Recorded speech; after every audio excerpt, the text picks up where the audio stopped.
Paschimbanga police পরিচয় দিয়ে যুবতীকে বিয়ের পর চাকুরিতে পদোন্নতির জন্য পরপুরুষের সঙ্গে থাকতে চাপ, আর তাতে রাজি না হওয়া স্ত্রীকে মারধর ও প্রাণনাশের চেষ্টার অভিযোগ স্বামী ও শ্বশুরবাড়ির বিরুদ্ধে।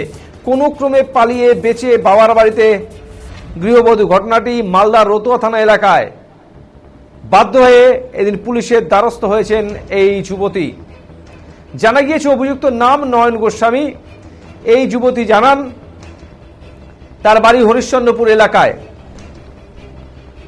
নয়নের বাড়ি মালদা রতুয়া থানা এলাকায়। বছর দেড়েক আগে সামাজিক মতে বিয়ে হয়, রেজিস্ট্রিও হয়। শ্বশুরবাড়িতে পা দিয়েই জানতে পারেন স্বামী কোনো পুলিশ কর্মী নন, তিনি চাকরির চেষ্টা করছেন। চাকরি পাকা করতে তাকে অন্য পুরুষের সঙ্গে থাকতে হবে বলে তাতে রাজি না হয় শুরু হয় অত্যাচার, এমনকি 4 বার খুনের চেষ্টাও করা হয় তাকে। শেষ পর্যন্ত স্বামী থেকে কোনো ক্রমে পালিয়ে মুক্তি পায় এবং বাপের বাড়িতে চলে আসে সে। 3 মাস ধরে এখানেই রয়েছেন তিনি। এ নিয়ে তিনি রতুয়া থানায় বধূ নির্যাতনের অভিযোগ জানালেও আদালত থেকে জামিন নিয়েছে অভিযুক্তরা। শুধু স্বামী নয়, ওর বাবা মা সহ বাড়ির সবাই তার উপর অত্যাচার করতো বলে জানান এই মহিলা। মারধর লেগেই থাকতো, খেতেও দিত না। তাকে পূর্ণিয়ায় মামা শ্বশুরের বাড়িতে নিয়ে যাওয়া হয়। সেখানে প্রথমে গলায় দড়ি দিয়ে তারপর নদীতে ডুবিয়ে তাকে খুনের চেষ্টা করা হয়। মোট 4 বার তাকে মেরে ফেলার চেষ্টা করেছিলেন তারা, কিন্তু সফল হননি। শেষ পর্যন্ত কোনো ক্রমে ওদের হাত থেকে পালিয়ে বাপের বাড়িতে ফিরে আসে এই মহিলা। নির্যাতিতার মা জানান এই ঘটনায় মেয়ে রতুয়া থানায় অভিযোগ দায়ের করেছে, কিন্তু পুলিশ এখনো কোনো পদক্ষেপ নেয়নি। ওরা বুক ফুলিয়ে এলাকায় ঘুরে বেড়াচ্ছে, অভিযোগ তুলে নেওয়ার জন্য তাদের শাসাচ্ছে। তারাও কোর্টে অভিযোগ দায়ের করেছে তার মেয়ে ন্যায্য বিচার পাবে এই আশায়। রতুয়া থানার পুলিশ জানিয়েছে নির্দিষ্ট ধারায় মামলা রুজু করে ঘটনার তদন্ত শুরু হয়েছে। বিয়ে হয়েছে 19 তারিখ 11 মাস 2022। বিয়ে হওয়ার পরে মানে কি আমাদের সামাজিক হিসাবে বিয়ে হয়েছে বালুপুর রাস মন্দির। তারপরে আমাকে এখান থেকে নিয়ে গেল। বিয়ের রাত থেকেই আমাকে মারধর করতে লাগলো। মারধর করার পরে মানে কি আমাকে অন্য ছেলের হাতে তুলে দিয়েছে কি তুমি ওর কাছে থাকবা তো আমাকে চাকরিতে আগাতে পারবো আমি। এই জন্য আমি চাইলাম না কি ওইগুলো কাজে আমি যাব। আমাকে খুবই মারধর করতে লাগলো। মারধর করার পরে আমি মা বাবাকে জানাতেও চেয়েছি, মা বাবাকে জানাতে দিল না। আমাকে বিয়ে করেছিল মানে কি আমাকে ওয়েস্ট বেঙ্গল পুলিশ এটা বলে বিয়ে করেছিল। তো ওয়েস্ট বেঙ্গল পুলিশ তো এখন নাই। বলছে কি আমি তোর জন্য পেলাম না, তুমি ওইগুলো কাজে গেলা না তো আমি পেলাম না। তো আমি যখন বিয়ে হয়ে সবই কথাই না বললাম কি না আমি এগুলো কাজে যাব না। তো আমার বোর নয়ন গোস্বামী, আমার শ্বশুর সব্রন গোস্বামী, ইন্দু আমার শাশুড়ি, আমার দেওর দীপক গোস্বামী, আমার ননদ নীলাম গোস্বামী, আমার নন্দসী কুমোদ গোস্বামী, এগুলো আমাকে টর্চারিং করতে লাগলো। কিভাবে টর্চারিং করছিল? আমাকে ওই দিক থেকে আসতো তো আমাকে মারতো, ধারতো, খাওয়ার দিত না। 1.5 পোয়া চালে 3 জন খেতাম।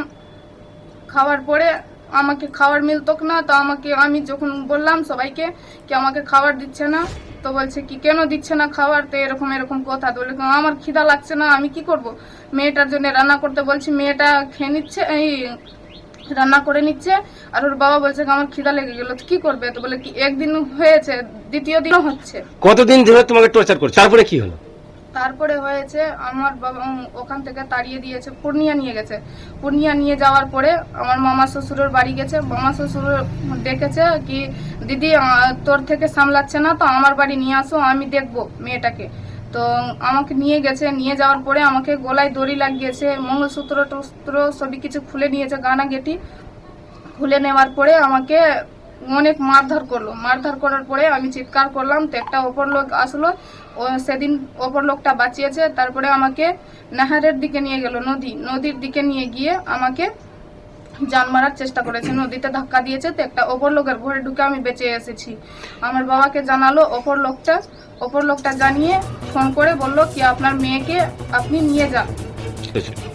আমার মামা শ্বশুর, আমার মামা শাশুড়ি, তারপরে আমার নন্দসী, আমার ননদ, আমার শাশুড়ি, আমার শ্বশুর, আমার দেও, আমার বোর চেষ্টা করেছে 4 বার। একবার কিরোসিন তেল ঢেলেছে তো ওটাতেও পারলো না। একবার বাড়িতে খাটের তলে আমার নন্দসীকে ঠান্ডা নিয়ে ঘুমোতে বললো। ঘুমাবার পরে আমি যখন মুখ ধুয়ে যাচ্ছি তো দেখছি কি আমার নন্দসী খাটের তলে আছে ঘুমিয়ে। তো ঘুমিয়ে আছে। বিয়ে হয়েছে আর বেটিকে রেজিস্ট্রি করে তারপরে ওই সবাই মিলে বাড়ির সদস্য সবাই জন মিলে বিয়েটা দিয়েছি কোথায়? রাস মন্দির বালুপুরে। ছেলেটা বলছে কি আমার এটা চাকরি আছে ওয়েস্ট বেঙ্গল পুলিশ বলেছে, তো আমি ভাবলাম দিয়ে দিচ্ছি। বিয়ে দেওয়ার পর যখন আমার বেটিকে বিয়ে হয়ে শ্বশুর বাড়ি গেল, যেদিন বউ ভাত আছে সেদিন থেকে শুরু আছে, কিন্তু আমি অত দূর জানি না, জানতে পারলাম 9 মাসের পরে আমার বেটি বিদায় করে যখন আনতে যাচ্ছে। না, মিথ্যা কথা বলেছিল। মিথ্যা কথা বলছে। কি মিথ্যা কথা বলেছিল আমাদের? বলছে কি আমি চাকরি পেয়ে গেছি বা আমি বিয়ের পরে আমি ইসে যাব। তার জন্য কত টাকা দিয়েছিলেন আপনি? আমি 4 লাখ টাকা দিয়েছি, বাড়ির যত A to Z সামান দিয়েছি। তারপরে যখন জানতে পারলেন যে ছেলেটা নাই, তারপরে কি করলেন? আমি জেনেছি কবে, যখন বিয়ে হয়ে গেছে তারপরে জেনেছি যে চাকরি নাই, ফলস করে বিয়ে করেছে। তাতেও যখন দিয়ে দিয়েছি ওর ঘর শান্তি থাকবে বলে আমি অনেক চেষ্টা করেছি, যেটা ছাগল টাগল সবই দিলাম যে আমার বেটি সুখ শান্তি হয়ে থাকবে আমার বেটি। অনেক চেষ্টা করলাম, এটাও বললাম আমার বেটিকে কিছু কমবে বেটি বলবি দিব। যাই হোক, তারপরে কি হলো? এবার ও কি করলো, আমার বেটির উপর এত অত্যাচার হতে লাগলো 9 মাস ধরে, কিন্তু আমার বেটি একবারও মুখ খুলে আমাদেরকে বলেনি কি আমার ঘর আছে আমি সামলে নিব, সবার বাড়িতে কিছু কিছু হয়, কিন্তু এটা তো আমার বেটির জানের উপর চলে গেছে। একবার না 4বারের লাস্টে আমার বেটি কিরকম বেঁচে আসলো আমার নসিবে আমি জানি, আর আমার ভগবানই জানে যে আমার বেটি কত চেষ্টা করে বেঁচে আসলো। কারা অশান্তি করেছিল আপনার মেয়ের উপরে? আমার বিহাই আছে, আমার বেটিকে নিজের মানে কি নিজের বউয়ের মতো ওকে চাইতে লাগলো আমার বেটিকে। ওর বেটাটা বলছে কি যেটা যে চাইবে তোকে করে দিতে হবে, আর ওর শাশুড়ি চাইছে যে অন্য ছেলের হাতে দিব, টাকা কামাই করে দিবে, আমার বেটার চাকরি হবে তাড়াতাড়ি। আর ওর বেটা বলছে যে কি এক রাত্রের জন্য, আমার বেটি পরে বলেছে আমাকে, আমি জানি না, যখন আনলাম তো বলতে বাধ্য হয়ে আমাকে বললো, যখন জানের উপরে গেল তারপরে তখন বলছে যে ও বলছে কি ওর দেওরটা যে আছে ও বলছে, ওর নন্দোসী আছে ও বলছে, আর ওই নানাতটা তো আর শাশুড়িটা তো জানের উপরে একদম